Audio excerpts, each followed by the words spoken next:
Buenas tardes, noches, dependiendo de dónde nos veáis. Ya sabéis, como siempre os digo, que me encanta teneros ahí, detrás de la pantalla. Y bueno, como estáis viendo ya en vuestros dispositivos, hoy nos acompañan dos invitados muy especiales. Por orden, Pilar Rivas, gracias por acompañarnos nuevamente al canal, compañera. Muchas gracias a ti, Miguel, como siempre, por invitarme. La verdad es que es un placer. Y Iván, nuestro invitado estelar, el que va a dirigir el programa. Iván, bienvenido nuevamente al canal, compañero. Un gusto tenerte nuevamente en el canal. Un placer. Bueno, decir brevemente de Iván, porque si tuviéramos que exponer todos sus logros y méritos, pues como siempre digo, ocuparíamos todo el directo hablando de ello, ¿no? Pero decir de Iván que es experto en relaciones internacionales, geopolítica, y yo, en lo que a mí respecta a nivel comunicacional, pues bueno, es decir que es una de las personas que más me gusta escuchar en términos de geopolítica. Ahí están sus fragmentos de vídeos tan ilustres que inundan YouTube también. Yo creo que no solamente hablando del concierto internacional actual, sino también del pasado, de ese concierto que hubo cuando España llegó a América. Yo creo que es una de las voces más ilustres en ese sentido. Así que, como siempre digo, es un honor tenerte en el canal, compañero. Bienvenido sea. Y de Pilar también diré que ya es habitual del canal, es colaboradora, nos ayuda a encauzar con más rigor, lógicamente, las entrevistas. Ella es graduada en Relaciones Internacionales y también me vaya a permitir que diga que tiene su podcast de Relaciones Internacionales donde aborda temas de actualidad y ahí tenéis el nombre del podcast, Epur si mueve. Está en todas las plataformas, Spotify, Apple Podcast, iVoox, también la podéis seguir ahí para estar informados de las últimas noticias de relaciones internacionales. Y bueno, yo ya quiero callarme y empezar con el directo de hoy. Ya sabéis cómo se titula, de Ucrania a Taiwán, análisis geopolítico, y me gustaría cederle la palabra a nuestra compañera Pilar para que empiece a esbozar esas preguntas. Muy bien, Miguel, pues muchísimas gracias. Voy a comenzar con una pregunta, Iván, que la verdad que, bueno, sale un poco en los medios de comunicación y queríamos ver cuál era la opinión que tenía sobre este tema. Leíamos en el medio, la revista estadounidense Político, que la compañía china North Industries Group Corporation, uno de los contratistas de defensa estatales más grandes del país, enviaba rifles de caza en junio de 2022 a una empresa rusa llamada Tektrim, que también hace negocios con el Estado y el ejército ruso. Dichos rifles pues, son usados por la policía paramilitar en China y ahora están en manos de fuerzas rusas. Esto es lo que pues, aparecía tras una investigación de la revista Político, en la que además se explicaba pues, que se habían enviado más de 1.000 rifles de asalto y otros equipos que se podían usar con fines militares, incluidas piezas de drones y chalecos antibalas, según esos datos comerciales y aduaneros que se obtenían en ese citado medio de comunicación. Sin embargo, es cierto que nadie ha confirmado realmente de forma oficial que se haya producido ese envío. En caso de que no se hubiera producido el envío, tal y como reflejaba Político en la investigación, ¿cree, ¿cree usted, Iván, que China enviará armas a Rusia para la guerra de Ucrania? ¿Y por qué, en caso de que lo hiciera, y bajo qué condiciones lo podría hacer? Esa es un poco la primera pregunta que querríamos abarcar. Sí. Lo primero es que hay que tomar en consideración que los chinos tienen una forma de ver el mundo muy distinta a la del mundo occidental y que en el caso de esta guerra ha estropeado, digamos, todo lo que es el gran proyecto chino de un mundo donde, como decía el presidente Xi Jinping en el foro de Davos hace varios años, de una China defensora de la globalización. Y la guerra en Ucrania ha acelerado un proceso de desglobalización que con la llegada de la era Trump vimos las disputas en términos comerciales en la Organización Mundial de Comercio. ¿Y a quién afecta esto? A China, porque China es la gran ganadora de ese proceso de globalización económica porque se convirtió en la fábrica del mundo.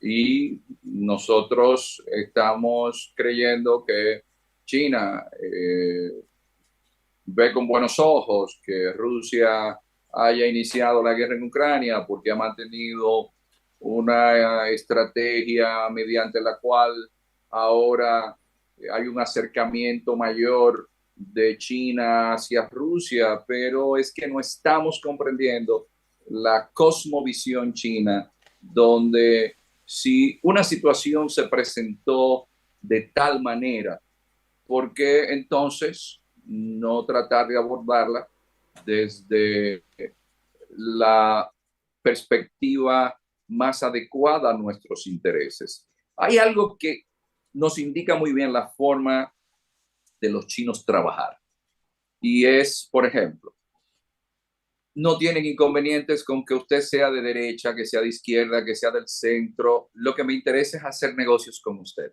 El modelo político mío no es exportable. Nosotros somos China. Nosotros no nos inmiscuimos con problemas domésticos. Podemos tener vínculos con España como lo tenemos con Venezuela o igual lo tenemos con el régimen de Sudán. Ustedes actúen como deseen. Entonces, si China en esta circunstancia, su principal socio, que es la Unión Europea y luego Estados Unidos, podrían tomar la excusa de la venta de armas como un elemento en su contra, ya que China está siendo afectado por todo este proceso de desglobalización que ha acelerado la guerra en Ucrania, no va a atentar en contra de sus intereses. Si algo debemos tener muy claro es que China tiene estrategias, puede tener tácticas, pero nunca confunde la táctica con la estrategia. No es como muchos de los políticos occidentales que están pensando en su retiro y se atreven a abortar todo un proyecto de Estado, siempre y cuando esto no vaya a beneficiarles en términos personales. Pero en China hay una élite que está gobernando y que tiene un proyecto de largo plazo y para eso están los libros blancos que indican cuáles son las estrategias chinas en el largo plazo.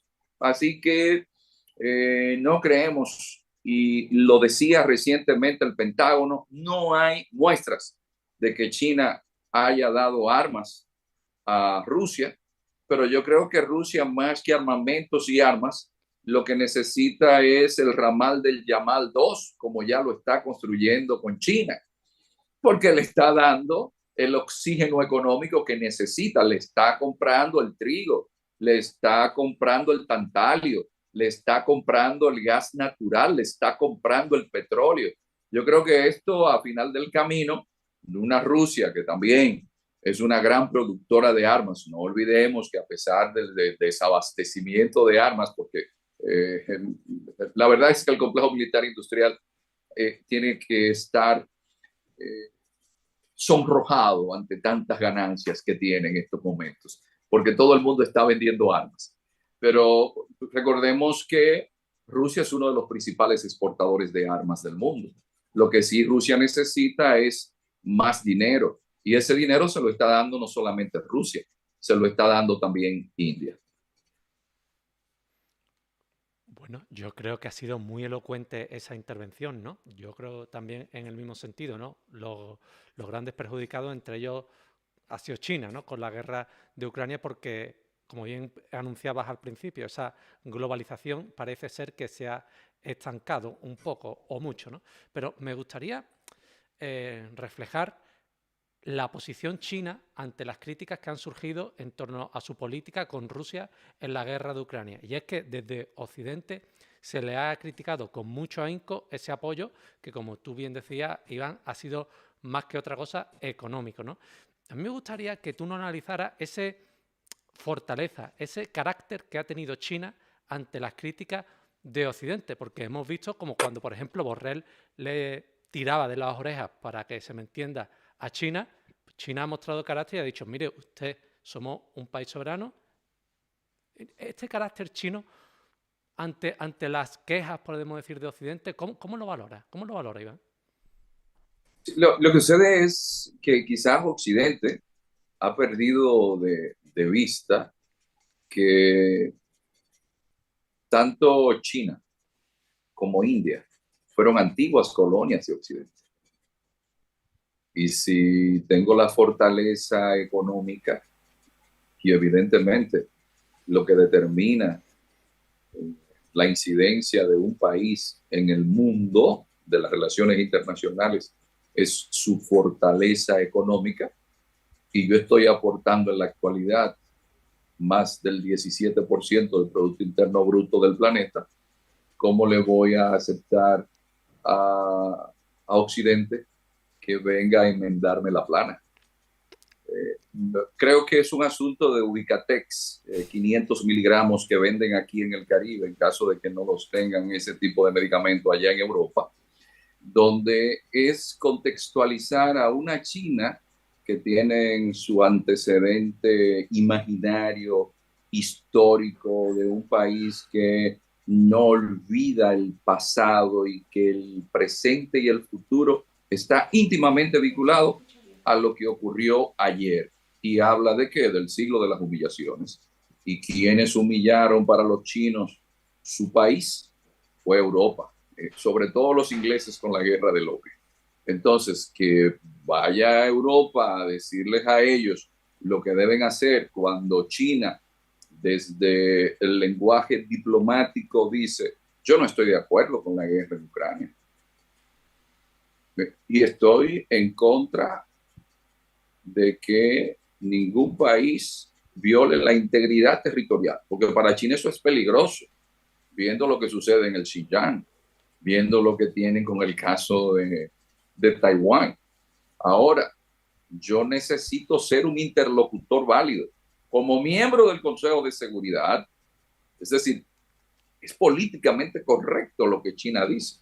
Yo lo que no voy es a aupar el conflicto, y por eso presenta hasta un plan de paz. Pero lo que Europa no ha tomado en consideración desde Bruselas, y de ahí que recomendamos leer a Pankaj Mishra, quizás uno de los intelectuales más lúcidos de toda el Asia, un intelectual de la India, donde habla de la rebelión de Oriente. Es decir, no nos estamos dando cuenta que esa Europa que hegemonizó por 500 años el mundo, ese eje transatlántico, hoy nos damos cuenta de que ha sido desplazado.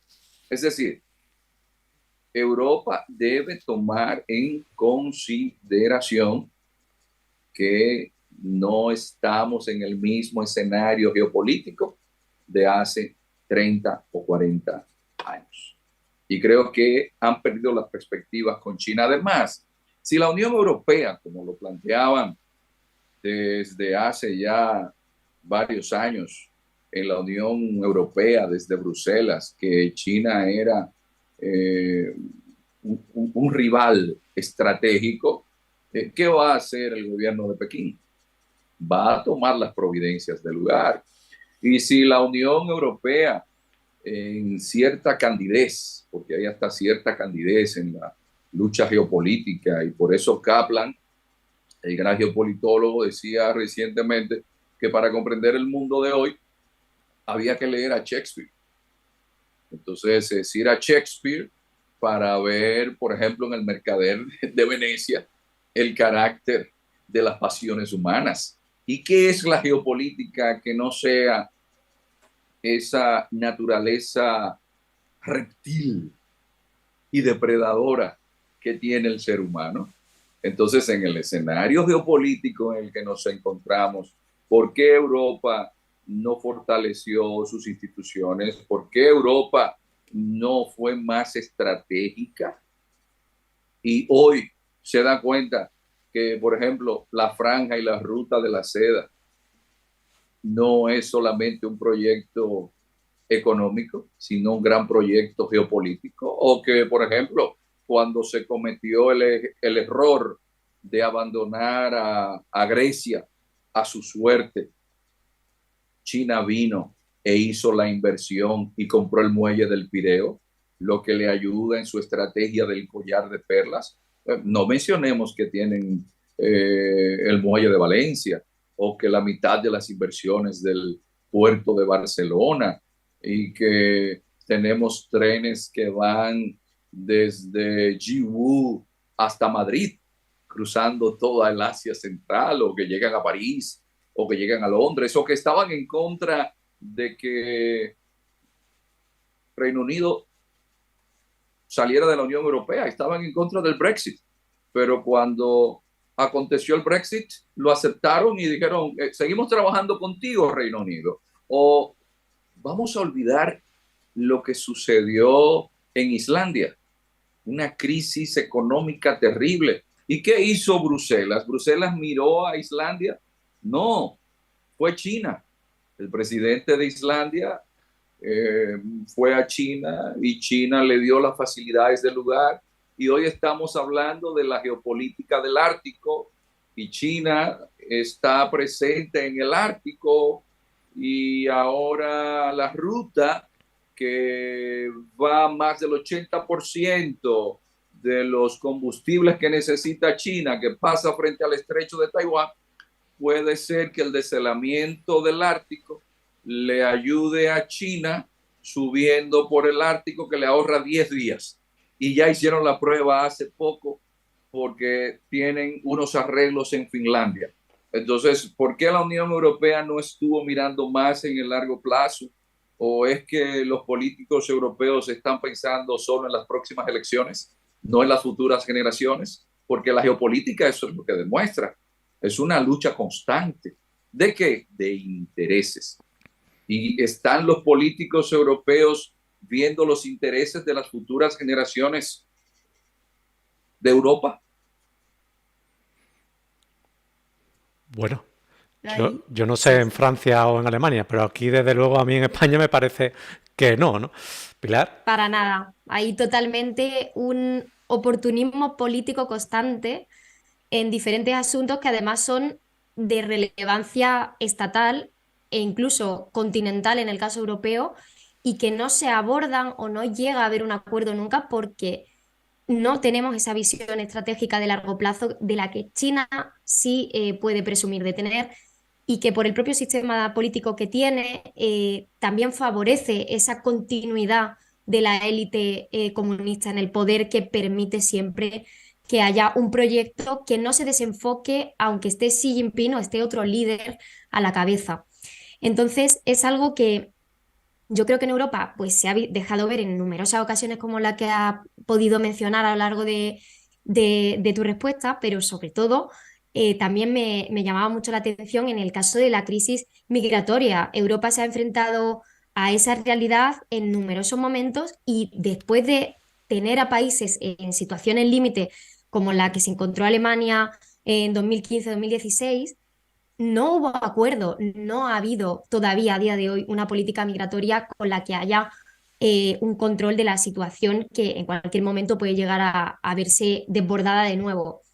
Entonces, en ese sentido, y en el punto súper destacable también que comentabas, de que es necesario que, bueno, China se adapta un poco a la situación que tenemos de conflicto internacional, que para ellos no era deseable y no la quieren, y por tanto, siguiendo una posición geopolítica inteligente, siguen sus intereses y persiguen el comercio, que es uno de sus bases como Estado. ¿Crees realmente que tiene China la suficiente fuerza ahora mismo como para mediar en el conflicto de Rusia y Ucrania y llegar a frenarlo, dado el caso? Porque realmente para sus intereses a futuro no le conviene que haya un conflicto muy largo, porque eso estropea la globalización económica de la que habíamos puntualizado previamente, ¿no? Entonces, ¿crees que podría tener ese papel clave de frenar el conflicto? Ha hecho el intento, pero es difícil, y aquí hay que tomar en consideración algo. Rusia es un país con un nacionalismo de alta escala. Es algo que en Occidente también no hemos tomado en consideración. Es un país que detrás hay también una base ortodoxa, que eso es fundamental. Yo creo que Huntington nos decía muy bien cuál era el panorama en cuanto al choque de civilizaciones, que mucha gente no creyó porque el idealismo en las relaciones internacionales, eso es como estar en el Caribe sentado debajo de un cocotero, escuchando las olas ir y venir, pero tenga cuidado que le puede caer un coco del cocotero y hacerle sufrir alguna herida que usted termine en un hospital. Lo que evidencia el mundo de las relaciones internacionales es el realismo político. Y ante una situación de un país como Rusia, que tiene una experiencia de imperio, es decir, no subestimemos a Rusia, que la élite que está en el poder viene de los servicios de inteligencia, comenzando con su jefe de Estado, que es un país que viene también de haber estado en lo más profundo del abismo, que lo dejó Yeltsin. No pasemos por alto que Rusia, las esperanzas de vida bajaron 10 años, que se convirtió en un caos total, que Putin llegó y en Occidente todavía queremos ocultar que sacó a más de 50 millones de personas de la pobreza y los hizo clase media. Si me preguntan a mí, que vivo en República Dominicana, les puedo decir que en Punta Cana hay publicidad en alfabeto cirílico.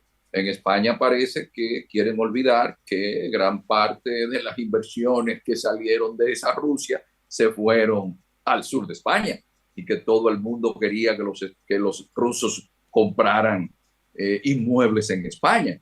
Ese Putin que le decía Tony Blair a Bill Clinton, presidente Clinton, tenemos en el poder a uno de los nuestros en Rusia. Es ese Putin que invitaba George Bush hijo a pasar las vacaciones de verano en Martha's Vineyard, en Estados Unidos. Es ese Putin que tenía a Gerhard Schröder, ex canciller alemán, en el consejo de directores de Gazprom. Es ese Putin que nadie criticó hasta que se dio esta situación. Entonces, ¿va a poder China a una Rusia que siempre tuvo serios problemas y que es su adversario natural, geopolíticamente hablando? ¿O vamos a olvidar que Mao y Stalin nunca se llevaron bien y que luego de la llegada de Khrushchev, ni siquiera la llegada de Brezhnev, de Gromyko, de los antiguos zares de la Unión de Repúblicas Socialistas Soviéticas pudieron limar las asperezas que se daban? Porque si hay algo que preocupa a Rusia es que en toda la zona que hace frontera con China hay unos 5 millones de rusos. O estamos pasando por alto, soslayando que Rusia tiene 17 millones de kilómetros cuadrados con 150 millones de personas. Y solamente en esa zona de la frontera con China tiene unos 5 millones de personas, pero China en la provincia de Heilongjiang tiene unos 100 millones de personas, y que hubo un incidente en el 1969, que es el de la isla Chenbao en el río Usuri, y de que ahí es que tenemos, yo siempre digo, es el único occidental que nació con el bachillerato aprobado. Henry Kissinger se dio cuenta de estas diferencias entre Rusia y China, y ¿qué diseñó? En plena Guerra Fría, la diplomacia del ping-pong. Y tuvimos a Richard Nixon visitando Pekín, viendo al gran timonel Mao Zedong, y de ahí podemos deducir que si en Guerra Fría Estados Unidos se acerca a un país comunista como China, es que las diferencias eran muy grandes entre Pekín y Moscú. ¿Por qué? Por las diferencias en el ámbito geopolítico. Rusia tiene el territorio y los recursos que una China, que es algo que también soslayamos. Hablamos de un país grande es Estados Unidos, 370 millones de personas, y cuando vamos allí nos sentimos que nos sobrecoge, nos desborda. Pero, ¿y qué sería pensar cuando usted va a un país que tiene 1.400 millones de personas en apenas 9 millones de kilómetros cuadrados? Ese país necesita muchas materias primas. Ese país no es un simple país donde hay 55 grupos étnicos. Usted está hablando de una civilización, pero no cualquier civilización.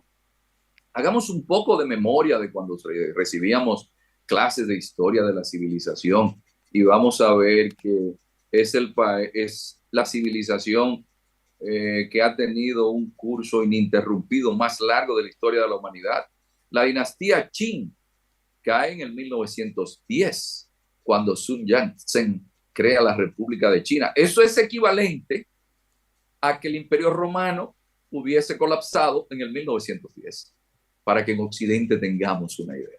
Dinastía Shang, Zhou, Qin, Song, Tang, Yuan, Ming, Qing. ¿Y qué pasa? Que en Occidente no estamos tomando en consideración que esa China que hoy tiene que alimentar a 1.400 millones de personas y que necesitan materias primas y de todo tipo para esa potencia emergente, ¿a quién le estamos entregando? Al almacén del mundo, que es Rusia. Por eso Kissinger nos alecciona y nos dice: hay que mantener a Moscú más cerca de Washington que de Pekín, para los intereses de China. Y hay que mantener a Pekín más cerca de Washington que de Moscú, porque en lo que conocemos como la teoría de la región cardial o el Heartland, la unión de Rusia y de China tiene una representación tal en términos geopolíticos que sí amenaza a Occidente, porque el gran beneficiario entonces de la debilidad de Rusia, ¿quién va a ser? China. Y este elemento geopolítico yo creo que en Occidente lo pasamos por alto, porque era mejor para Occidente tener de su lado a Rusia y no ponerla en los brazos de China. Pero esos matices, en Occidente los PhDs parece que le dan a la gente el derecho a creer que son dioses. Y entonces tenemos cancillerías que diseñan políticas sin tomar en cuenta los matices y los intereses de largo plazo. Y por eso es que en este momento esa guerra de Ucrania y la actitud que Occidente tomó le ha permitido a China tener de su lado a Rusia y tener a Rusia, digamos, a su merced, donde Rusia es quien domina gran parte del Ártico, donde Rusia es quien tiene no solamente las mayores reservas de minerales, sino también de madera del planeta, que no es la Amazonía, nos lleva a una gran transición que ya la veíamos venir. Solamente hay que ver el grupo de los BRICS, que ahora el informe reciente nos indica que los BRICS están aportando más al Producto Interno Bruto Mundial que los países del G7. Entonces, esto hay que verlo en términos de una gran transición que lamentablemente las cancillerías occidentales no se sentaron a ver en el largo plazo. Bueno, pues muy ilustrativo, Iván. Esa exposición, yo creo que has abordado una de las cuestiones que yo creo fundamentales en este cambio de paradigma mundial, la relación ruso-china. Veremos a ver, también lo vamos a hablar más adelante, si caerá con este dueto o con este dúo la hegemonía occidental o no. Yo no lo tengo tan claro, hay muchas personas que ya lo dan por sentado, pero yo no lo tengo tan claro y me gustaría que más adelante recuperásemos este debate. Y permitidme brevemente a los dos, a Iván y a Pilar, que agradezca a todas las personas que nos están viendo. Apunta un espectador un mal cálculo del control global. FJ Gutiérrez apunta: Kissinger advirtió del desastre que ha generado el conflicto Ucrania-Rusia. Kissinger, otra cosa no, pero premonitorio es. También dice por aquí María del Socorro: Pilar, Miguel, invitado de lujos, gracias, saludos desde México, qué grande Iván. Postura de Israel en el conflicto, también si queréis lo abordaremos posteriormente. En fin, muchas gracias a todos los que nos estáis viendo, ¿vale? Me detendría un poquito más, pero más adelante retomaremos esos comentarios que sin duda son muy certeros y nos hacéis madurar, debatir. Pero a mí me gustaría, Iván, preguntarte una cosa para dar por finiquitado el tema de Ucrania, y es la finalización del conflicto. En este canal se ha dicho, y en muchos otros también, y en grandes centros de pensamiento, que el conflicto de Ucrania estaría próximo a acabar. Se habla ya incluso de fecha, lo cual a mí me parece un poco descabellado, ¿no? Pero se habla incluso de fecha. Estamos hablando de verano, principios de septiembre. A mí me gustaría que tú nos valoraras cómo ves la finalización del conflicto ucraniano y si le das validez a esa fecha o, por el contrario, eres más escéptico. Iván, tienes la palabra. Todas las guerras han terminado en una mesa de negociación. Lo que nunca pensamos era que una guerra que podía ser evitable iba a suceder. Ponerle una fecha, yo creo que es algo apresurado, porque las contingencias del futuro es algo que nadie puede prever. Y por más interés que pueda haber de algunos sectores, uno nunca sabe a último minuto a quién le convendría hacer cualquier acción que aborte ese proceso. Lo que sí está demostrado es que los principales actores que inciden en esta situación no han estado hablando de paz. Y eso se ha hecho evidente.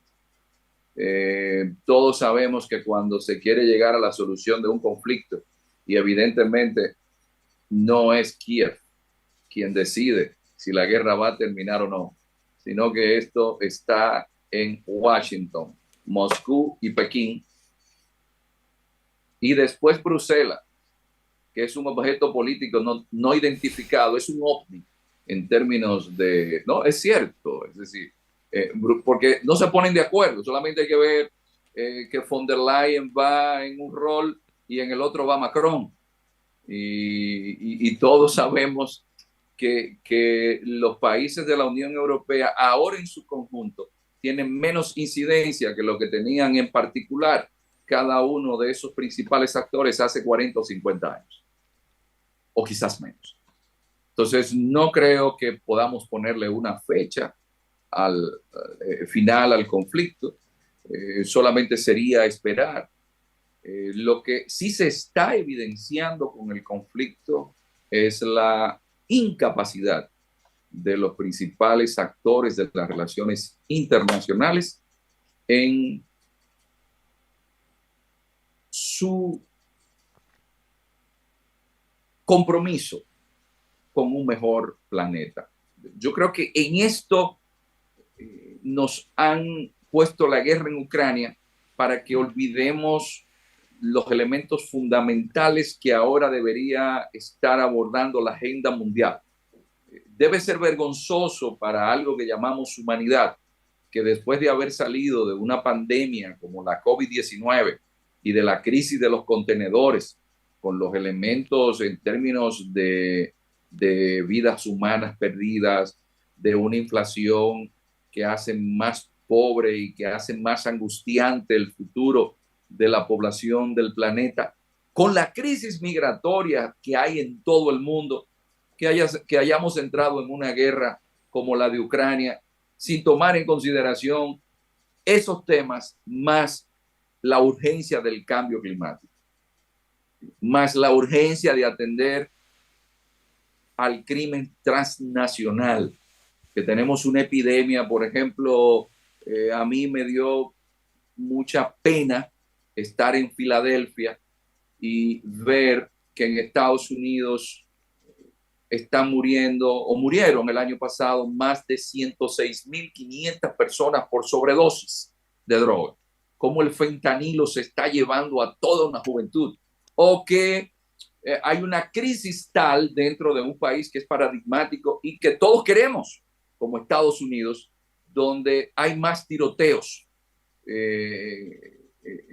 que los nunca antes vistos, fruto de una situación que se les ha ido de las manos.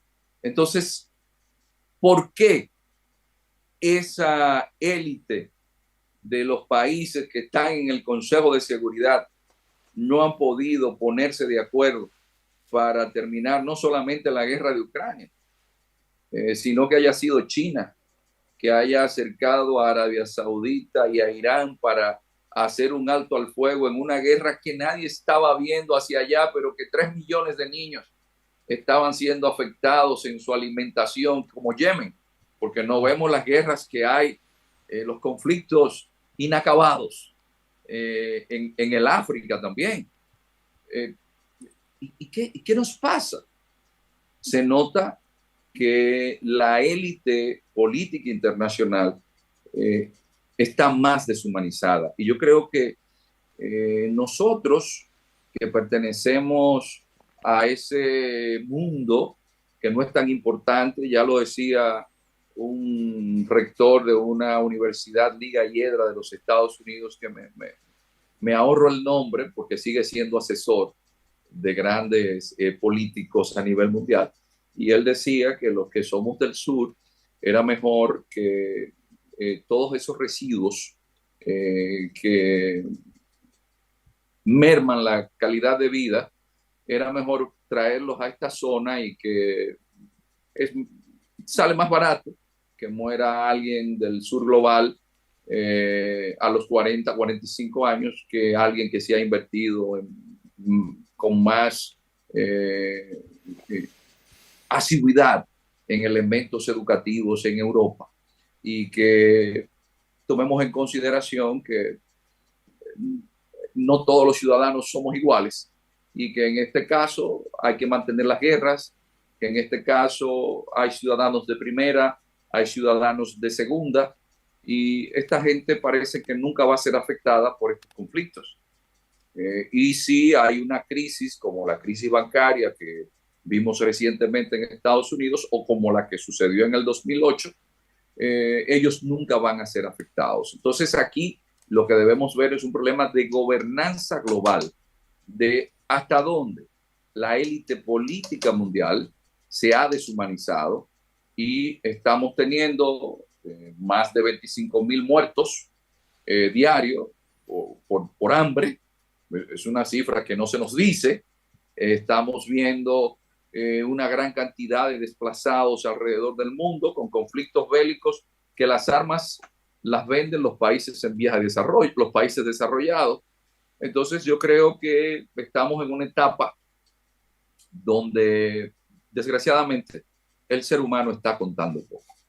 Lo que sí se está tomando en consideración son los beneficios de grupos empresariales que entienden incluso, y ahí está la justificación de distintos autores de universidades de mucho prestigio, donde ven a la guerra, igual que el fascismo, como una partera de la historia.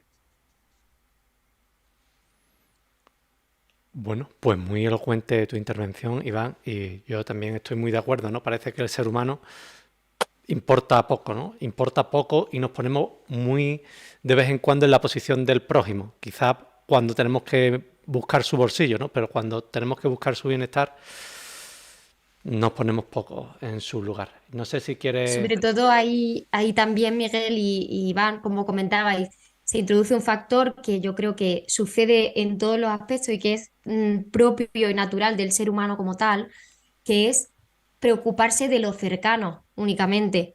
Es decir, no me preocupa igual lo que le pasa a mi madre que lo que le pasa a la vecina de al lado y por ende lo que le pasa al de otra ciudad.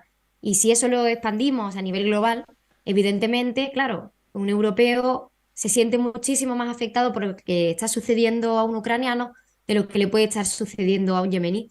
Y es algo que inevitablemente afecta a las relaciones internacionales y luego me llama mucho la atención digamos, la clase política mundial que no da la talla, que no es capaz de entender el conflicto de una manera humana, sino que lo deshumaniza cada vez más, también se refleja en la sociedad, porque yo creo que la clase política no es más que una representación pequeña de lo que, o una muestra de lo que hay en mayoría en la sociedad, ¿no? Y, por ejemplo, en el caso de Ucrania, a mí me llamaba mucho la atención que, claro, ha habido un apoyo general por parte de los europeos a lo que es la posición ucraniana en el conflicto, pero el apoyo ha sido meramente de imagen y simbólico. Mucha bandera de Ucrania en redes sociales, muchas instituciones sacando la bandera, etcétera, pero ya, ningún apoyo más. Que realmente eso nos muestra un poco que estamos tratando de una sociedad de la imagen de una sociedad superflua en ese sentido, que no realmente no se implica, se preocupa aparentemente o en redes sociales de un conflicto, pero no llega a hacer ni a mover un dedo por algo que, por lo que supuestamente está apoyando. Entonces, un tema realmente para mí también muy notable de cómo evoluciona la tendencia social de todos nosotros y sin duda deberíamos pararnos a reflexionar sobre ello también. Bueno, eso que usted plantea resulta tan evidente porque ¿qué son los políticos que no sean la representación genuina de lo que una sociedad está produciendo? Y si el rol del político es el engolosinamiento narcisista de que yo aparezco en los medios de comunicación, de que tengo poder, pero detrás de esto no hay todo un cuerpo filosófico que permita a ese político asumir un compromiso que vaya más allá de sus desvaríos, de creerse el centro del universo y de que el sol mañana no sale porque él no va a levantarse. Pero eso es lo que estamos haciendo en Occidente. La educación nuestra no está dedicada a las humanidades. No hay una educación que diga, pero así como existen hospitales para atender a personas que necesiten de un ortopeda, de un cardiólogo, de un nefrólogo, necesitamos de la filosofía para los traumatismos que recibimos en la vida que siempre van a estar presentes. Pero hemos dejado la filosofía a un lado. Y entonces, sin filosofía, ¿qué es un ser humano? Un ser humano sin filosofía se pierde en el camino. Pero estamos haciendo énfasis y vuelvo a Kaplan. Cuando Kaplan decía, hay que volver a Shakespeare, yo digo, pero volvamos a Cervantes, volvamos a la literatura. Es decir, y cómo no vernos reflejados en esa labor legislativa que han hecho los poetas por la humanidad. Pero ¿quiénes leemos poesía? Es decir, ¿cómo se puede tener sensibilidad de lo que es un yemení o de lo que es un subsahariano a una persona que no tenga un espíritu universal y que, como decía Terencio, que nada humano le sea ajeno? Pero eso se forma en las escuelas. No, ahora lo que estamos es manteniendo a personas con una visión meramente técnica, utilitarista, sin dimensionar ese espectro universal que es no solamente el cosmos, sino el propio ser humano. El ser humano necesita conocer más de geografía. ¿Y cómo hago yo empatía con alguien de las Canarias si yo no sé ni siquiera dónde está el archipiélago canario? ¿Cómo hago yo empatía con alguien que se encuentra en la Siberia? ¿Cómo puedo yo tener simpatía con los Yanomami en la Amazonía brasileña si yo ni siquiera sé dónde queda Segovia viviendo en España? Entonces, hemos descuidado todo el aspecto humanístico. ¿Y de qué vale tener todo el desarrollo científico tener los aparatos celulares y hablamos de mejor comunicación en el mundo y los padres y los hijos, cada uno está en la pantalla de sus celulares dentro de un hogar. Entonces yo creo que hay un elemento de deshumanización que, como decía el gran Stephen Hawking, y yo que no soy muy dado a utilizar superlativos, pero creo que un hombre como él fue un gran hombre, porque no solamente pudo científicamente alcanzar las cotas a las cuales llegó, sino superarse a sí mismo y a las limitaciones que las enfermedades le dieron en la vida. Él decía, ahora que veo a mucha gente muy entusiasmada con la inteligencia artificial, porque piensan que va a ser lo más beneficioso para todos, y yo que siempre he dudado de la especie humana, no por mal, sino porque yo creo que todos venimos con los demonios incluidos, y Stephen Hawking también así lo creía. Decía que para él la gran amenaza en un mundo deshumanizado para la especie humana va a ser la inteligencia artificial. Y ahora estamos incluso votando en las elecciones gracias a que los algoritmos dan información y la inteligencia artificial entonces permite que mañana gane alguien simplemente porque la inteligencia artificial y los algoritmos indican una tendencia que es la que la gente va a seguir. Entonces yo creo que ese elemento humanístico no solamente es exclusivo de los países latinoamericanos, que en Europa se sorprenden un poco de cómo tenemos tantos recursos y de cómo seguimos culpando a Europa de nuestras desgracias. Todavía tenemos culpando a los españoles de los desastres que tenemos en nuestros países, y pasamos por alto un elemento que no lo digo a favor de España, pero aquí existían leyes de Indias, las leyes de Indias que permitían a los indios tener más derechos que cuando nuestros criollos asumieron el poder. Es decir, los grupos indígenas estaban más protegidos con las leyes que tenía España que las que nuestras independencias nos dieron.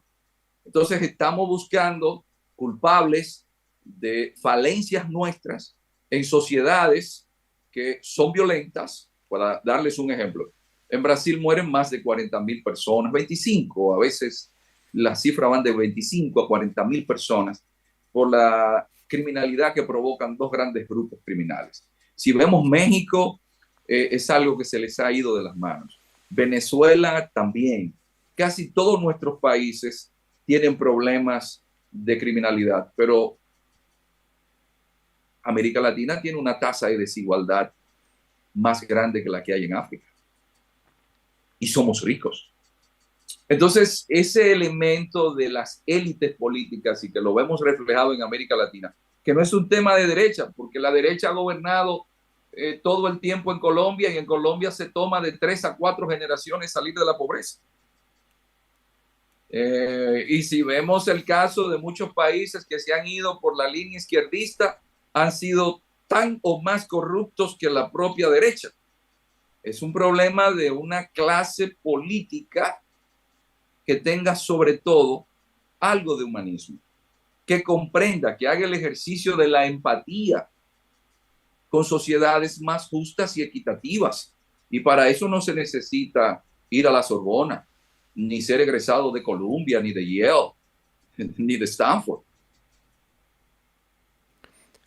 Bueno, lo que se necesita es mirar por un país y no venderte a intereses extranjeros. El problema que ha tenido desde mi punto de vista tanto África como Latinoamérica es que siempre han tenido los vecinos de arriba que se han aprovechado de su riqueza y también han incentivado el conflicto entre ellos, porque lógicamente en un país conflictivo, en un país donde nadie gobierna, es más fácil sacar sus recursos, es más fácil esquilmarlos. Que también habría que hablar mucho. Bueno, tampoco quiero desbordar el directo porque no vamos por ahí. Te agradezco esa fantástica intervención, Iván.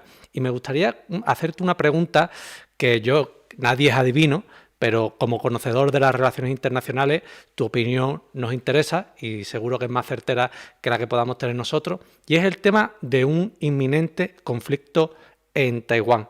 nadie, como digo, tiene una bola para el futuro, pero por el concierto internacional que se viene dando, por cómo ves tú las relaciones entre los países, ¿te atreverías a pronunciarte si ves posible o probable que haya un conflicto entre Taiwán y China? Y ahora después avanzamos más sobre Taiwán, pero ¿tú crees que puede haber un conflicto realmente entre Taiwán y China?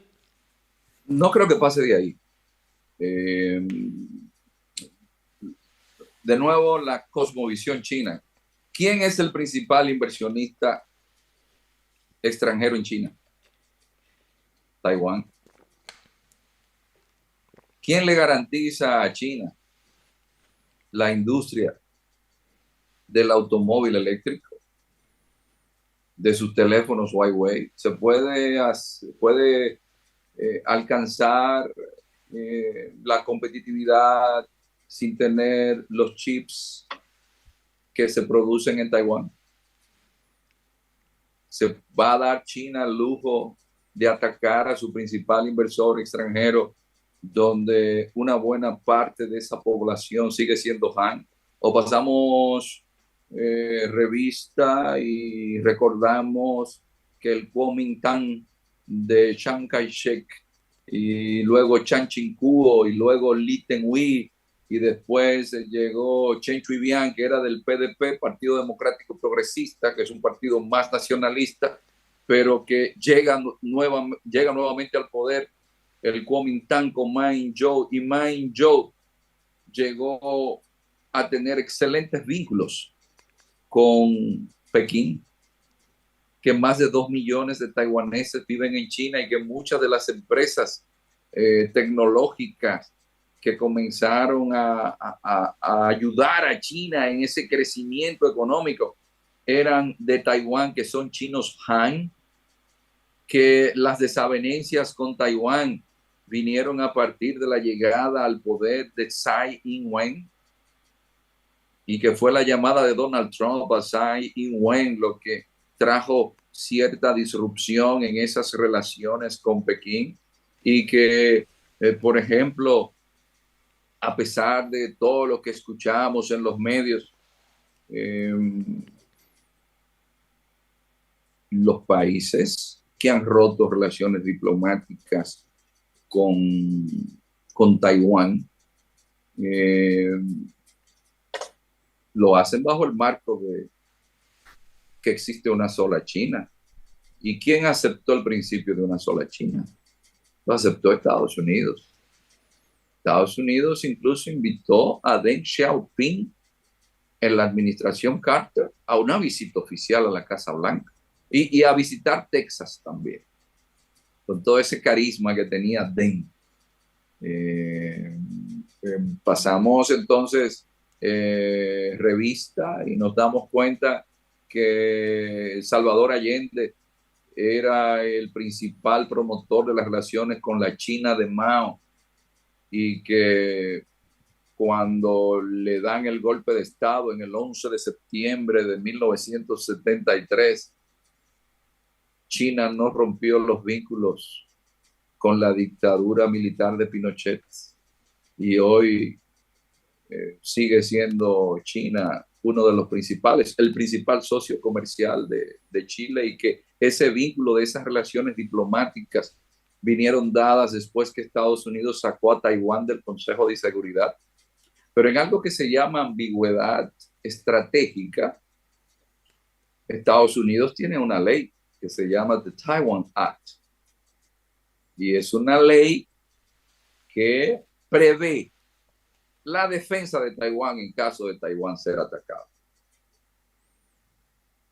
Es decir, que Taiwán, desde la perspectiva de la geopolítica talasocrática, es un espacio fundamental para Estados Unidos, y que incluso existe una ley que así lo indica.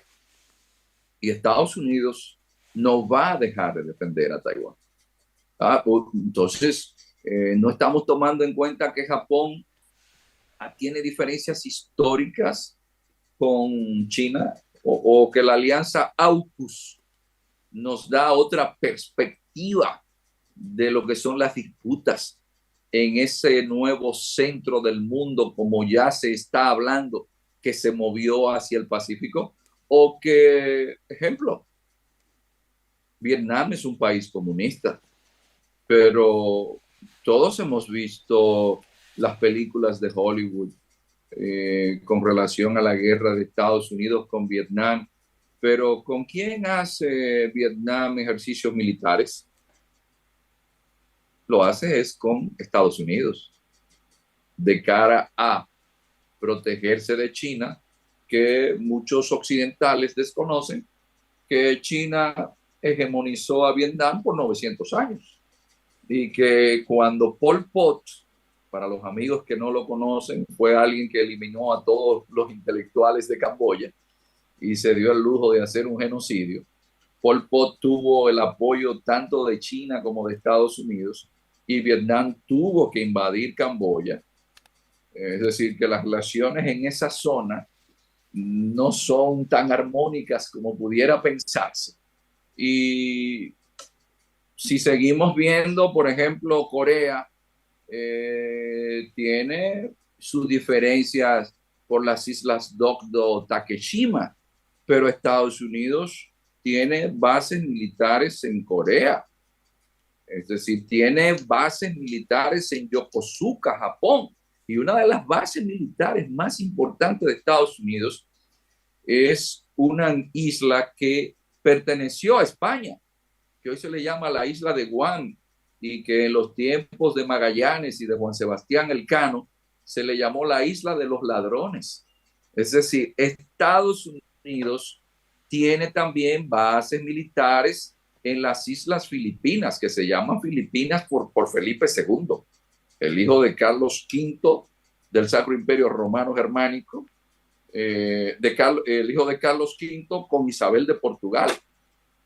Taiwán se llamaba Formosa y pertenecía a Portugal, y hasta Felipe IV fue española, porque España hegemonizaba también en Portugal. Entonces, Estados Unidos tiene en Filipinas 9 bases militares. Toda esa zona, la perspectiva talasocrática de Mahan, incluyendo el estrecho de Malaca, ahora que nosotros estamos mirando más hacia el Pacífico, debemos recordar a Sandokan de Emilio Salgari. ¿Dónde tenía Sandokan su base? En lo que hoy es Singapur. Y a veces ese estrecho ahí no es más, bueno, es un estrecho que no pasa de 2 kilómetros, pero toda la materia prima, todos los barcos que van por esa zona, ¿y quién lo controla? Eso lo controla Estados Unidos, esos mares. Y nosotros debemos ver el mundo sin la pasión. Estados Unidos tiene reconocidas más de 600 bases militares en el mundo. Y en el Pacífico especialmente. Y ahora que tenemos la alianza AUKUS, y que incluso, no olvidemos la última reunión que se llevó a cabo en Madrid de la OTAN, estaba presente el primer ministro de Japón. ¿No llama la atención que estuviera presente el primer ministro de Japón, siendo Japón un país asiático, y que el secretario de la OTAN hablara de que había que también prestar atención al Asia, cuando la OTAN es la Organización del Tratado del Atlántico Norte? Es que esa zona es de primordial interés y Estados Unidos no tiene rival en el ámbito militar. Y su dominio de los pasos estratégicos en el mundo. Es decir, si vamos a ver el mundo y tomamos el mapa y en el mapa ubicamos el Canal del Suez, el lugar más geoestratégicamente importante del planeta. Tomamos el Mar Rojo, seguimos el Estrecho de Hormuz, el Canal de Panamá. Yo quiero que me digan qué lugar del planeta Estados Unidos no tiene la facilidad de proyectar poder. No voy a mencionar a Rota en España. No voy a mencionar las bases militares que hay diseminadas en toda Europa, porque Europa no tiene un ejército que pueda defenderla.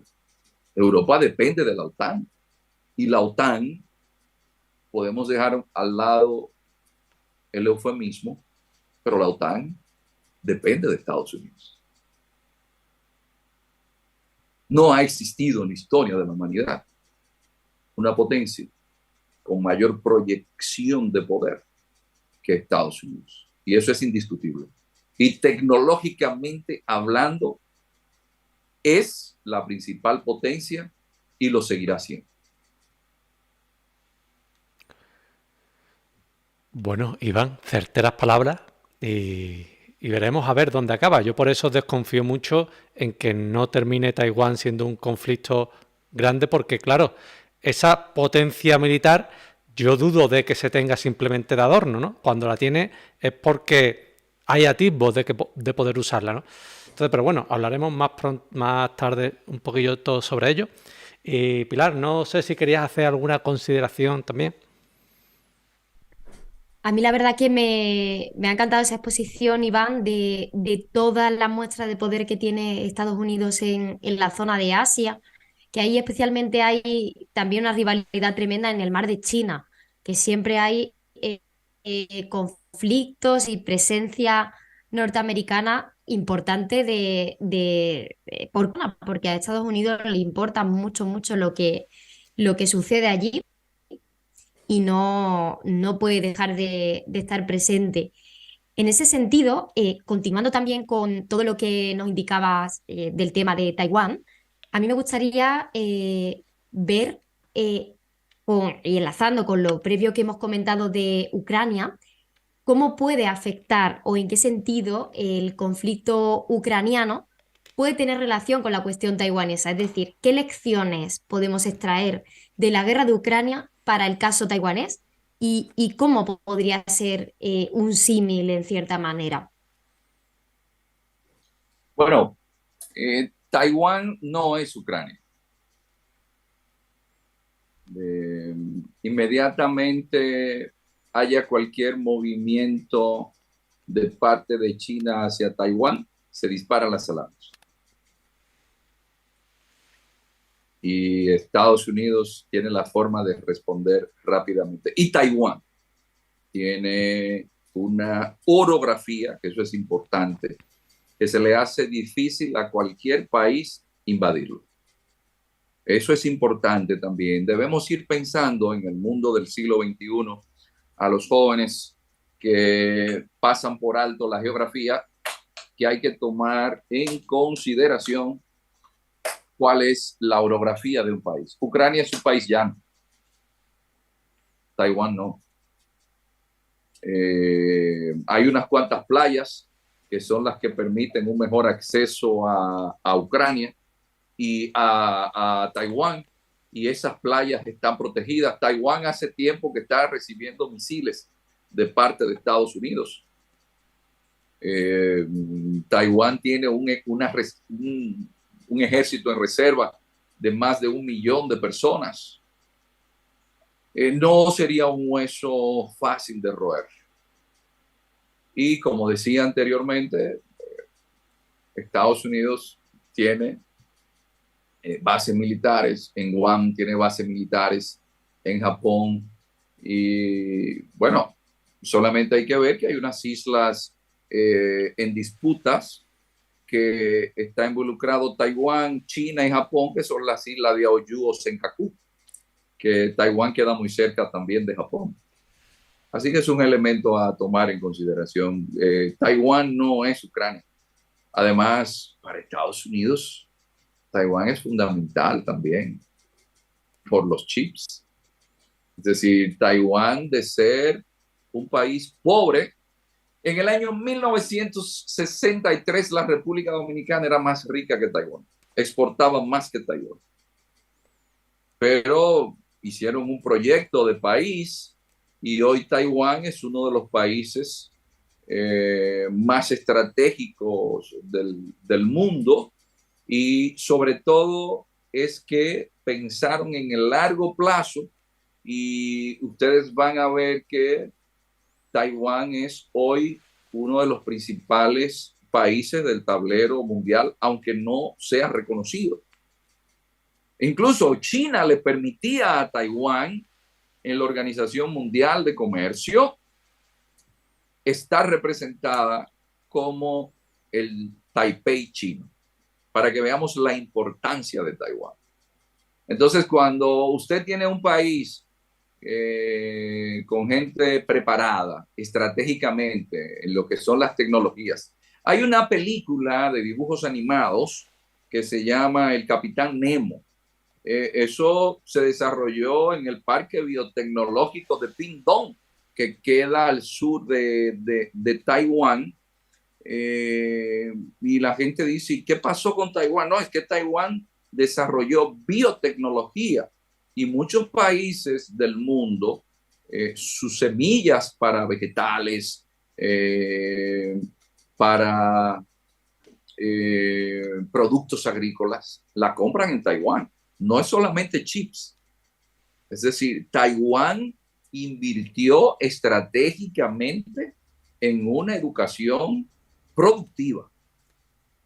Entonces, no olvidemos que China, que tiene un problema serio con la alimentación, tiene un déficit comercial con Taiwán, porque Taiwán es uno de sus grandes proveedores de alimentos.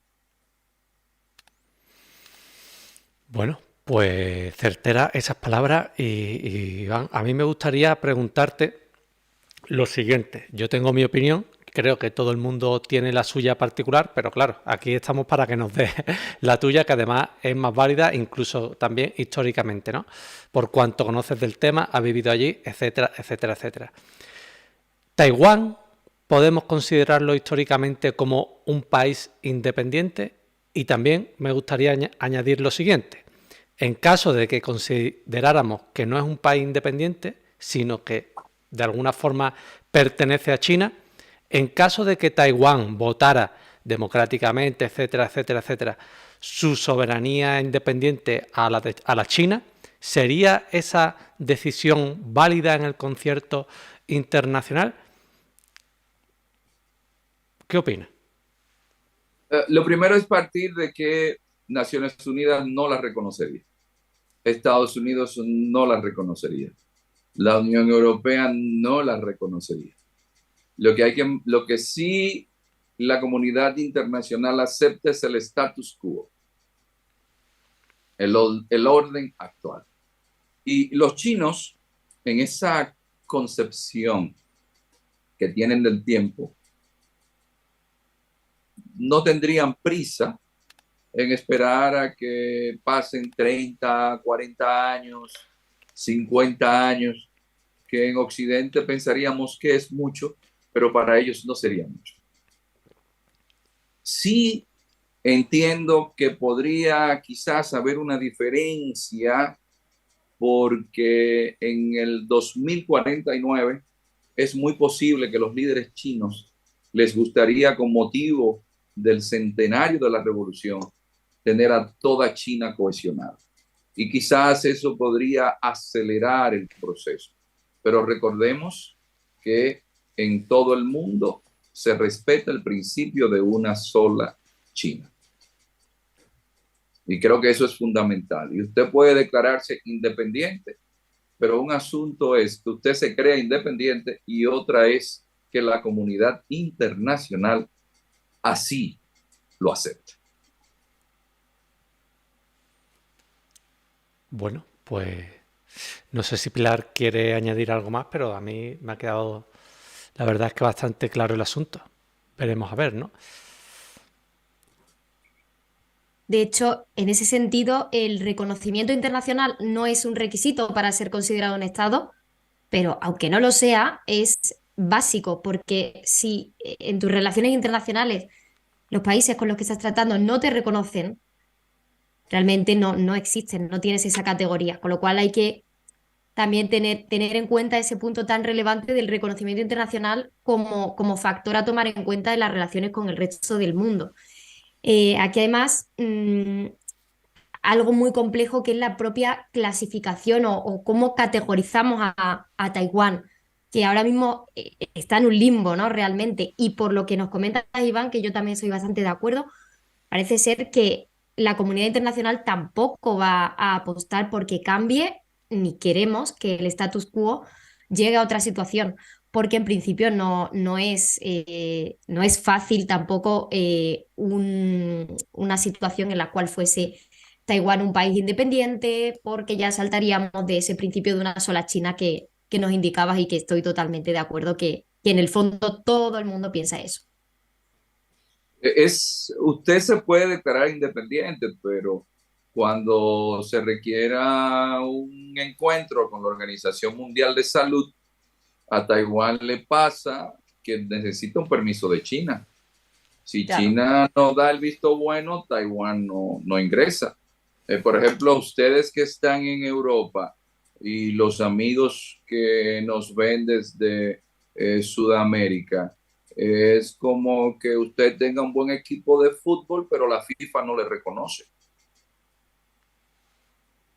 Eso es. Sí, es una situación complicada que, como siempre, Estados Unidos, desde mi punto de vista, saca tajada de esa, bueno, pues esas dudas, ¿no? En el concierto internacional. Sí, pero no, no es un país, pero te mando tropa, ¿no? Eso es complicado de entender a mi punto de vista, ¿no? No reconozco que este sea un país soberano porque es una sola China, pero, sin embargo, mando tropas allí, como hemos visto la semana pasada que ha mandado instructores, pero mire usted, si usted no lo está reconociendo, ni el concierto internacional lo reconoce, ¿cómo puede mandar usted tropas de instrucción? Pero bueno, que eso tampoco es algo nuevo en la historia de Estados Unidos, ¿no? Que se aprovechen esos flecos, ¿no? Yo creo que son flecos, por otra parte, intencionados, ¿no? Que de alguna forma después le facultan para hacer esas famosas intervenciones, ¿no? Desde mi modesto punto de vista.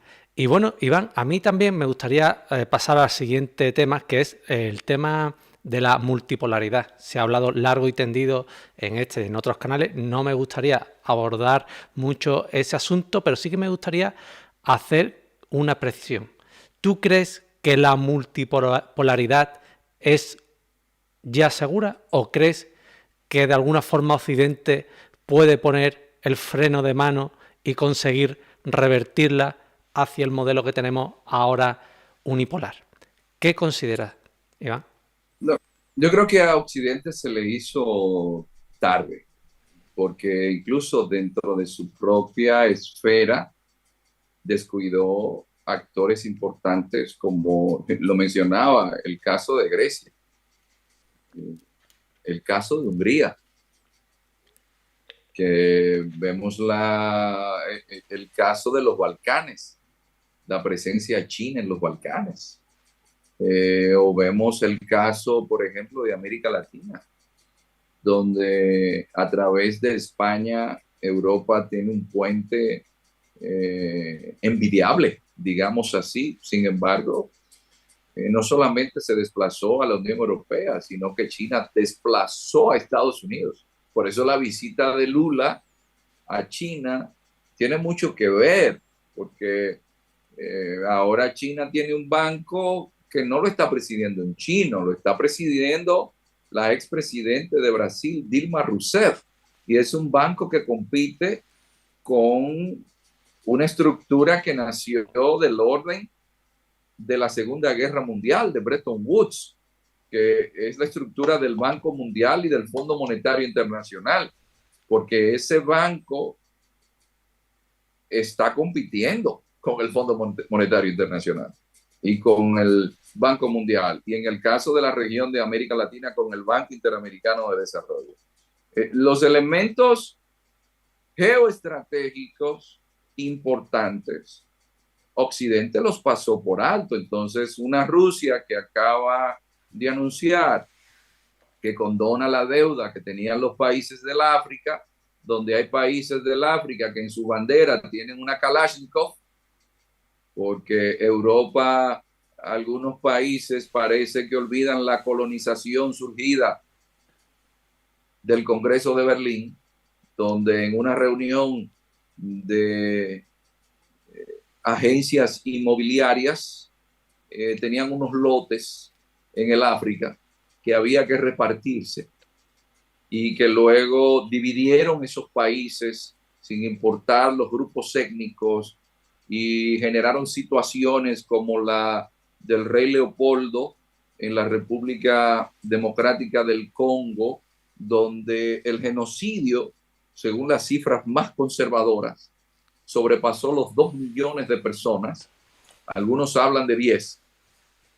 Y entonces ahora nosotros vemos estupefactos como el grupo Wagner tiene incidencia en el África, o por ejemplo, que Sudáfrica haga ejercicios militares con China, o que hace varias décadas que China tiene mayor incidencia económica en el África que Europa. ¿Qué capital es más costosa que Ginebra, que Zúrich, que París, que Berlín en el África, en el mundo? Es Luanda, en Angola. Pero ¿quién construye un complejo habitacional para 500,000 de personas? China. Se benefició de la independencia de Angola, Cuba, que fue quien envió allí más de 400,000 soldados, y la batalla de Cuito, Guanabale, y Johan Savimbi, el MPLA, Agostinho Neto, y Cuba enviando incluso a sus artistas de la nueva trova para alentar a los soldados cubanos en contra de la situación que allí se había presentado por el enfrentamiento en plena Guerra Fría. No, se benefició China porque China tenía una estrategia en el largo plazo que no la tuvo Europa. Por ejemplo, hoy hablamos del litio. El 70% del litio está en el triángulo del litio, que es Chile, Bolivia y Argentina. Pero ¿quién está presente en Argentina? China. ¿Quién está presente en el Salar de Uyuni? En Bolivia, que es el equivalente a 10.500 kilómetros cuadrados. Una idea, es más grande que Puerto Rico. Y la industria del automóvil eléctrico depende del litio, pero estuvo la Unión Europea pendiente a no dejar que Argentina llegara al corralito, cuando Argentina llegó al colapso en el corralito por un préstamo de 210 millones de dólares que no le dio la administración Bush. Entonces, ese occidente descuidó sus espacios.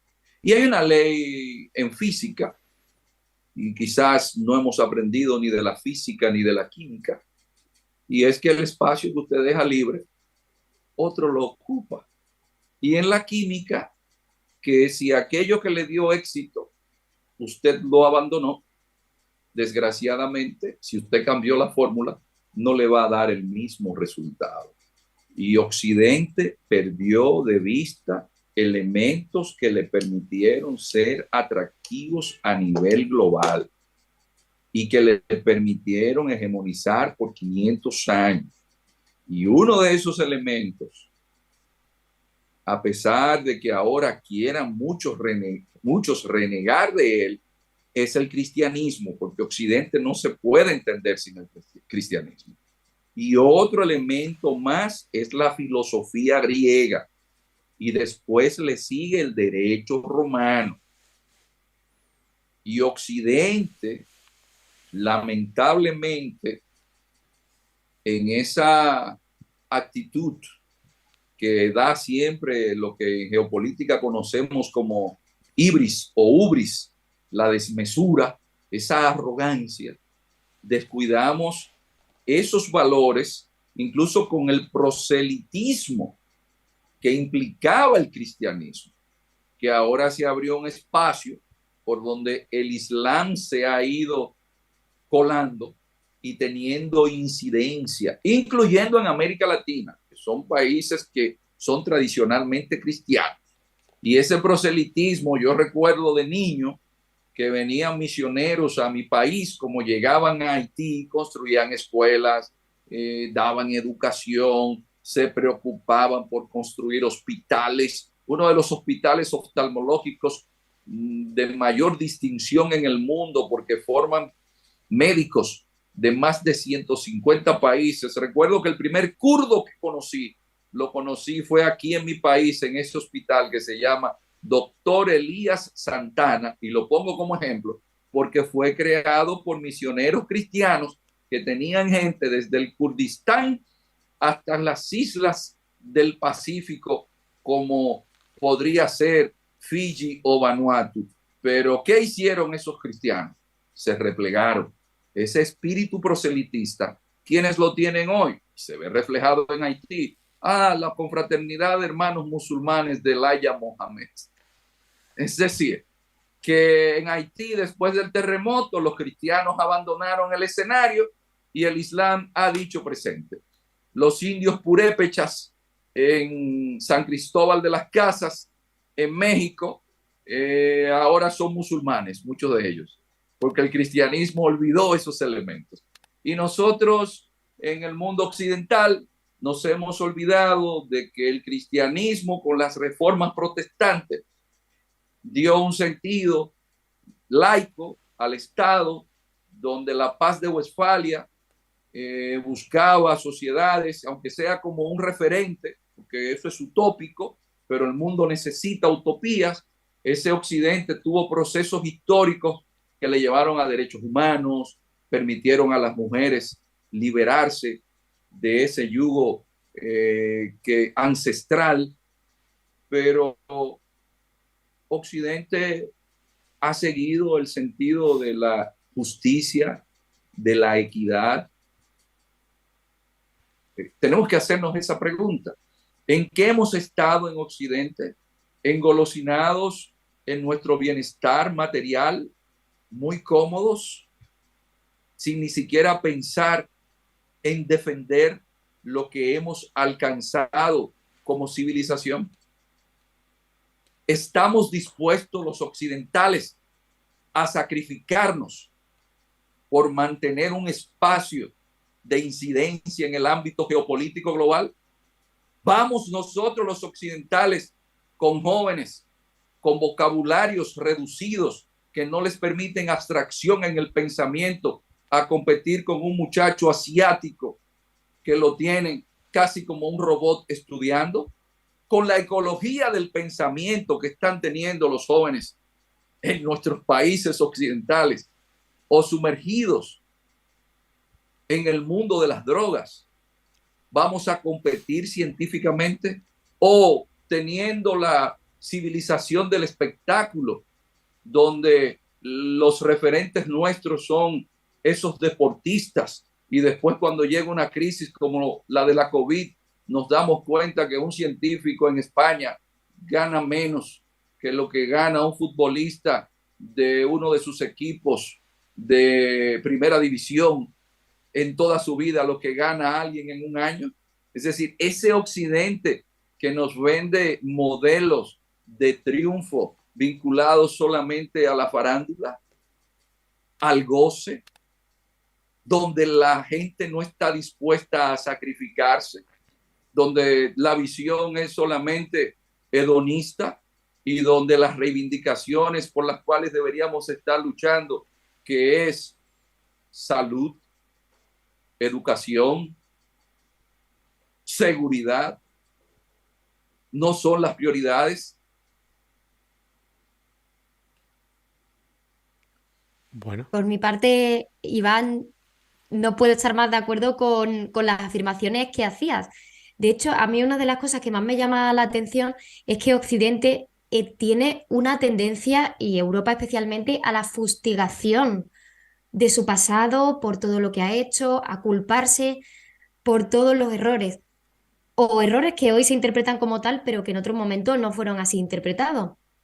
Y además tenemos una tendencia a avergonzarnos también de lo que hemos conseguido y a renegar de ello, dando espacio a otras nuevas culturas que no reniegan de ello y que ellos están autoconvencidos de la necesidad e importancia de mantener su cultura como nosotros estamos cada vez, digamos, en una crisis de valores, yo creo, más grave en Occidente, en la que no sabemos con qué nos identificamos y acogemos todo lo que llega sin cuestionarnos si realmente nos interesa o puede llegar a mejorar o no lo que ya teníamos, llegamos a un momento en el cual estamos perdidos en un barco a la deriva que lo dirige quien quiere llegar y quien está realmente convencido, o la cultura que está convencida de lo que quiere conseguir y de que tiene un proyecto. Es el caso, por ejemplo, de los musulmanes, como indicabas.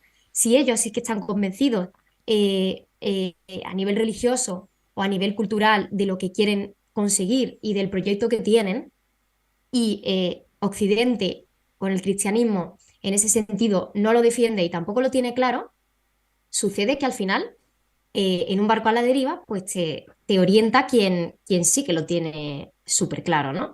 Y ahí yo estoy muy, muy de acuerdo con ese punto y con esa crisis de valores que no podemos negar, vamos, es absoluta. Lo que Bueno, estamos siendo ingenuos, muy ingenuos. En el mundo occidental hemos caído en el narcisismo. Incluso recientemente un filósofo alemán reflexionaba de cómo en la sociedad occidental la gente no quiere ya sufrir, la gente quiere venir al mundo y cualquier asunto que le provoque contrariedad, ya eso tiene que llevarnos al uso de algún estupefaciente, ya eso tiene que llevarnos a una depresión. Y yo le decía a un amigo recientemente, mira, España hasta el año 1952, la gente tenía una cartilla de racionamiento alimenticio. Y parece que los españoles olvidaron su historia. Un conflicto armado, cruento, millones de españoles esparcidos por el mundo. Aquí a República Dominicana, el dictador Rafael Leonidas Trujillo Molina trajo una gran cantidad de españoles y cerca de donde usted vive, de Atocha, desde Atocha hasta la Plaza de Toro Las Ventas, pueden buscarlo en un nodo de Radio Televisión Española, los españoles con banderitas recibiendo al dictador dominicano que había dado una ayuda económica por una inundación que hubo en Valencia, que incluso le pusieron a una calle en Valencia el nombre de él porque donó unas casas, pero aparte de eso, vino una gran cantidad de españoles a vivir aquí a República Dominicana. Y esa juventud española está consciente de que no es como se quiere vender, de que todo el que se va a hacer las Américas le va bien. No, no, todo aquel que sale de su país, de su espacio vital, hay una morriña que le angustia, hay una laceración en su espíritu por haber dejado a sus familiares, a los seres queridos allí. Stefan Zweig, como le decimos por aquí, llegó un momento en el cual en Brasil, en Petrópolis, decide hasta suicidarse y alguien dice, es que por más que creyéramos que él vivía bien, es la ruptura de ser un exiliado, de no estar en su país. Y están valorando las generaciones españolas presentes todo el sufrimiento que tuvieron las antiguas generaciones. Es un problema de que no conocen su pasado, no saben el trabajo que esas generaciones anteriores tuvieron que hacer para poder tener la España que tienen hoy. Entonces, en Occidente no tenemos conciencia del pasado. Por eso yo decía al inicio de este grato conversatorio que mientras en el mundo musulmán están pendientes a un chisme que se dio con Hadicha, con Aisha, la hija de Abu Bakr, que es la de la tendencia sunita, y con los hijos de Fátima y de Ali, de donde vienen los chiitas, y que los chinos están pendientes a su pasado, pero el pasado como una conexión para comprender por qué estamos hoy donde nos encontramos y qué podemos esperar del futuro. Los españoles, los occidentales, estamos pensando en un futuro donde no tenemos algo que el gran Cervantes, Miguel de Cervantes, nos enseñó, y es que la madre de todas las ciencias es la experiencia, y es la experiencia de qué ocurrió en nuestra historia, nuestra cultura. Es decir, ¿por qué dejar de lado ese legado cultural? Yo siempre me pregunto, y no soy español, pero ¿y la disputa que hay en el mundo actual geoculturalmente? ¿Es entre el español, es entre el inglés y el mandarín? No, es entre el español y el mandarín.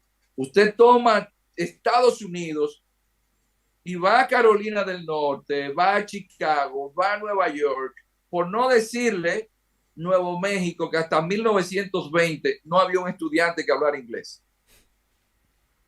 Y coge San Francisco, que se llama San Francisco, y hay que ver las toponimias en Estados Unidos. Y esto viene como fruto de ¿qué?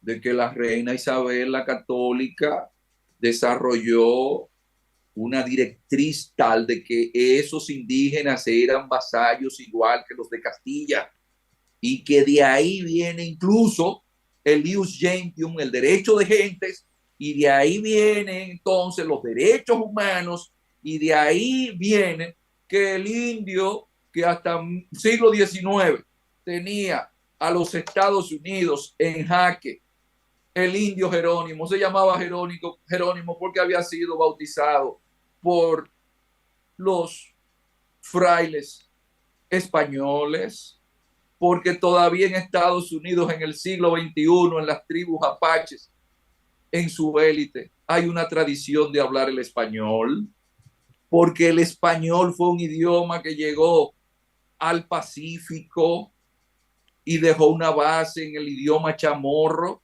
y toda esa parte cultural que siempre digo, ¿qué imperio tuvo un siglo de oro? Yo quiero que me digan, con un Lope de Vega, con un Cervantes, con un Velázquez en la pintura, con un Góngora y Argote, o una generación como la del 98, o una generación de poetas como la del 27. Pero estamos nosotros revaluando nuestro pasado cultural, o como decía un hombre que hay que prestarle atención, porque era el papá de alguien que cambió el mundo a partir de sus teorías, que era el padre del hombre que cambió el mundo a partir de sus teorías evolucionistas, que era el padre de Charles Darwin. Decía él, pero cuando yo fui a América me quedé sorprendido del desarrollo de eso que llamamos colonia. Nosotros aquí en América solamente debemos ver las antiguas ciudades que teníamos en América, el desarrollo que se dio en la literatura, a un punto tal que mucha gente pasa por alto, tengo que utilizar este término porque siempre pasamos por alto, que hubo una figura de la literatura española que era Garcilaso de la Vega, que era un inca. Y a mí me gustaría saber si en Francia o en Inglaterra iban a aceptar al hijo de un francés como una nativa que llegara a esos niveles de incidencia en esa sociedad. O que llegara como llegó Francisca Pizarro a España, hija de una ñusta inca, y tener la preeminencia que tuvo allí. A mí me gustaría, por ejemplo, y lo digo para el mundo iberoamericano, que me digan si hubo reservas indígenas en ese espacio que tuvo España. Yo voy a Estados Unidos y yo puedo ir a reservas de indígenas, pero en América no. Ese pasado, y Europa también es culpable en ese sentido. El cristianismo tuvo cruzadas, sí, tuvo cruzadas, vamos a asumir las cruzadas, eso es cierto, pero ¿y por donde pasaba Gengis Khan? ¿Y por donde pasó Tamerlán? ¿Y por donde pasaban, digamos,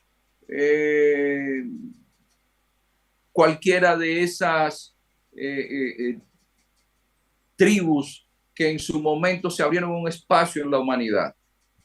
Entonces, si hay un sentido de énfasis en la relación con el prójimo, eso lo da el cristianismo, que tiene sus defectos, lo tiene, pero el cristianismo no divide el mundo entre dar al Harvard o dar al Islam, y no es que esté criticando al Islam, pero el cristianismo le dio espacio a todo el mundo, que tiene sus pecados, lo tiene, como todas las religiones, pero hay que ver lo que fue Japón hasta la Segunda Guerra Mundial con el shintoísmo. Pregúntenle a los coreanos y a los chinos cómo ven a los japoneses. Pregúntenle, y las disputas que hay todavía de la Segunda Guerra Mundial, y están los japoneses todavía culpándose de las atrocidades que cometieron en la Segunda Guerra Mundial, o de la matanza de Nankín, donde murieron 300,000 chinos en apenas un mes y medio. Entonces, yo creo que hay que aprender del pasado y ver los puntos positivos que ese Occidente, con su filosofía griega, con su derecho romano, con su cristianismo, permitieron algo que, a pesar de lo que critiquemos, es el sistema que más permite a la especie humana expresarse, que es la democracia. Pero la democracia necesita eso que se llama checks and balances, que son los equilibrios de poder. Y ahí es donde nosotros en Occidente hemos tenido un problema, y es que el equilibrio de poder se ha perdido porque grupos empresariales, y de nuevo, donde la gente tiene sus intereses, ahí es que pone su corazón.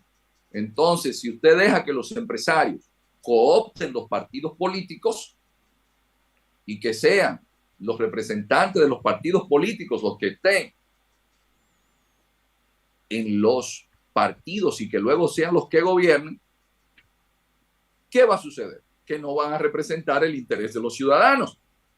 Y en un mundo como en el que nos encontramos, ¿qué va a pasar? Esa democracia no va a ser efectiva y no va a ser democracia, eso va a ser pornocracia, porque eso es para un pequeño grupo que no tiene compromiso. ¿Con qué? Con el bienestar de sus ciudadanos.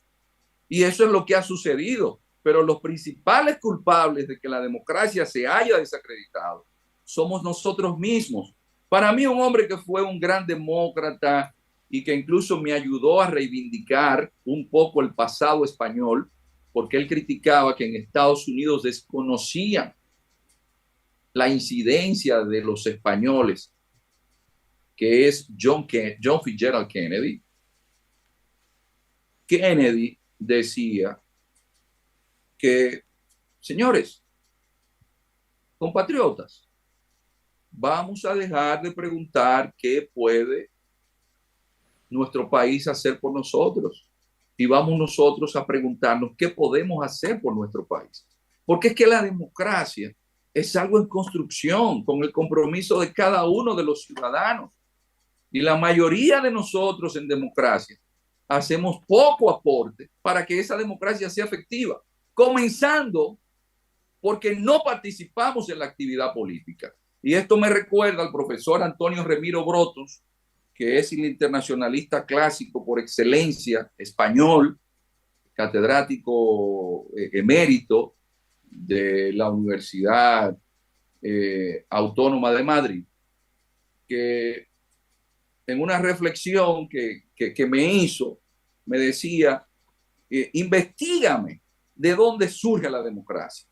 Y cuando estoy conversando con él, le digo, profesor, usted sabe que cuando me mandó a investigar de dónde surge la democracia en los tiempos de Pericles en el siglo V, me encuentro que el término idiota era el término que se le daba en Atenas a aquellos que no participaban en la reunión que se hacía en el ágora, porque eran tan idiotas que no participaban de la reunión política, pensando que eso no le iba a incumbir.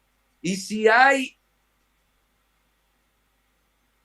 algo que determina el futuro de los ciudadanos, es lo que hacen los políticos, pero la gente se entera de lo que hacen los políticos por los medios de comunicación. La gente habla de la política, pero no está pendiente a qué es un programa de gobierno. La gente no está pendiente. Yo quiero saber cuánta gente en Iberoamérica se lee un programa de gobierno. Yo quiero saber cuánta gente en Iberoamérica está pendiente a lo que están haciendo sus legisladores.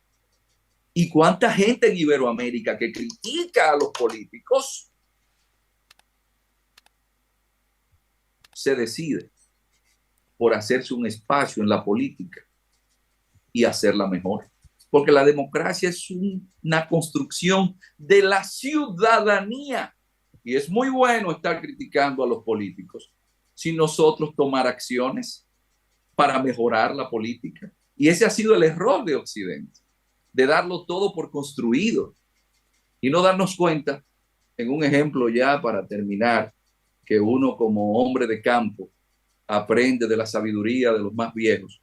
Y yo recuerdo que en una ocasión me decían en el campo, la vida es como una bicicleta, si dejas de pedalear, todo se detiene. Y así es también la democracia. Si dejamos de pedalear, esa bicicleta no va a continuar. Y parece que nos cansamos y no estamos contribuyendo a tener una mejor democracia. Por eso se requiere de una ciudadanía activa, por eso se requiere de seres humanos más conscientes de que esta vida no puede ser solamente para consumir y para poseer. Bueno, pues muy grato ese. Ya no ya no lo denominaría reflexiones, sino discurso, ¿no? Porque ha sido tan elocuente, tan efusivo y tan certero que lo llamaría un discurso lo que nos acabas de brindar, Iván. Y bueno, muchas gracias por ser en este canal, que también nos gusta reflexionar sobre política, geopolítica.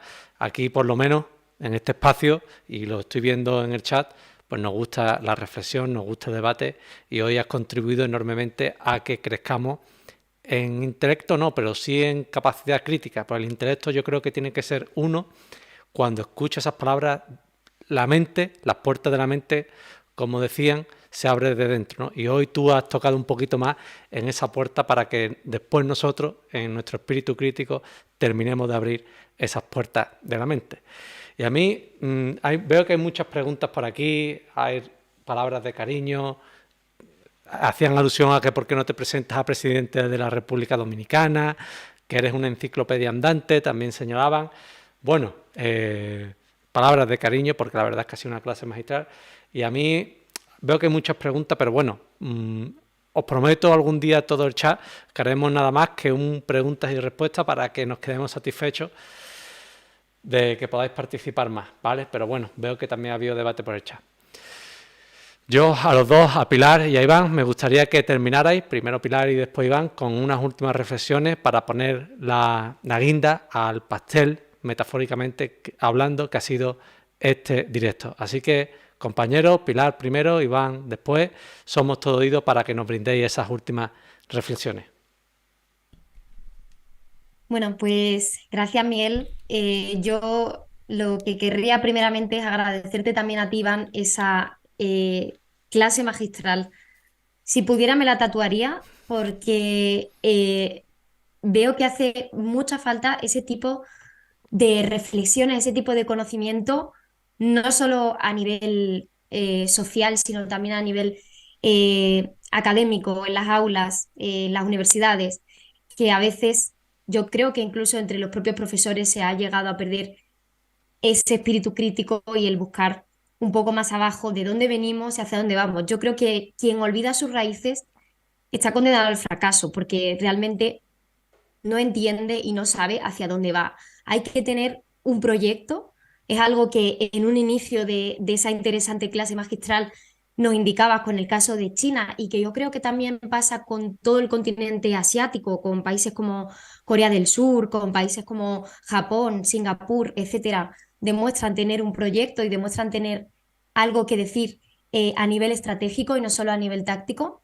Y me quedo sobre todo, Iván, con ese punto final de acordarnos en Occidente de lo que hemos sido y tratar de mejorar sobre esos puntos, tratar de buscar nuestros orígenes, navegar y bucear en ellos, porque quizás los tenemos un poco borrosos y nunca, nunca echarnos tierra por ese pasado, sino tratar de aprender esas lecciones, tanto las positivas como las negativas, y mejorar en la medida de lo posible, porque obviamente no hemos sido perfectos, pero hemos intentado crear un proyecto en el pasado, hemos llegado hasta aquí y creo que ha tenido unos resultados que han sido bastante buenos.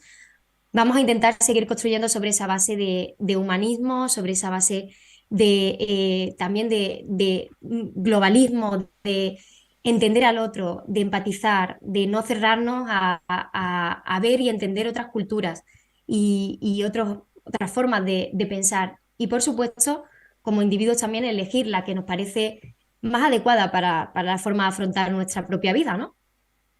Muchas gracias de verdad por este grato rato de charla y de debate. Ha sido un placer de verdad para mí. Gracias, Miguel, y gracias, Iván, por esa interesantísima ponencia que nos has regalado. Bueno, agradecerles a ustedes la oportunidad. De corazón se los digo. Y, y a Miguel muy especialmente, que ha tenido la gentileza de tomar en consideración a este espacio del Caribe, donde todo comenzó en la modernidad, que es en esta República Dominicana. Y yo quería dejar una reflexión que no, porque es importante tomarla en consideración en un mundo muy individualista, y creo que Miguel, eh, con, con su accionar, busca la manera de poder hacer un nivel de conciencia mucho más elevado sobre nosotros, esa familia humana. Y debemos tomar en consideración que los problemas sociales no se resuelven de manera individual. Y que eso que usted refería de, de tener un mayor nivel de conciencia crítica, de, de valorar bien qué hemos sido, y cómo, por ejemplo, los países asiáticos, que tienen sobre todo una base muy fundada en la familia. Creo que quizás el espíritu humanístico no puede tener un nivel de desarrollo muy alto si en la familia entonces no existen esos elementos de respeto, de aprecio, de sacrificio, porque lo que no existe en el cosmos del hogar difícilmente se pueda reflejar luego en la sociedad. Y solamente se puede encontrar un destino en la historia como pueblo, un destino en la historia como seres humanos, cuando tenemos un nivel de conciencia bien alto en cuanto a que estamos aquí de paso. Yo creo que nadie ha salido vivo de planeta Tierra. Todos de una manera u otra vamos a morir, y debemos hacer de nuestra existencia algo que valga la pena, de que sin importar la religión a la cual nosotros eh, estemos comprometidos con ella, que sea el fruto de nuestras acciones que indique si mañana merecemos un paraíso eh, o merecemos un infierno. Es decir, que exista en nosotros como individuos un ideal que nos permita reafirmar una frase que para mí es fundamental, y es que no existe obra humana más hermosa que poder ser útil al prójimo. Entonces, quizás eso que usted decía de la empatía, no puede existir empatía si usted no es útil al prójimo. Y no puede existir una mejor humanidad si cada día no nos levantamos pensando ser más útiles para esa sociedad que nos ha dado la oportunidad, poca o mucha, o con pocas o muchas oportunidades de estar en ella. Creo que esa es la reflexión que quería a final del camino de dejarles, porque estamos siendo muy individualistas. Y si no tenemos la oportunidad de crear en nuestro imaginario la necesidad de algo que dé sentido a nuestra vida, lo que vamos a hacer es seres frustrados, egoístas, y creo que ese es el problema de Occidente. Estamos siendo muy egoístas, lamentablemente. Muchas gracias. Pues no hay nada más que decir, señoría, ¿no? Nos vemos próximamente a todos.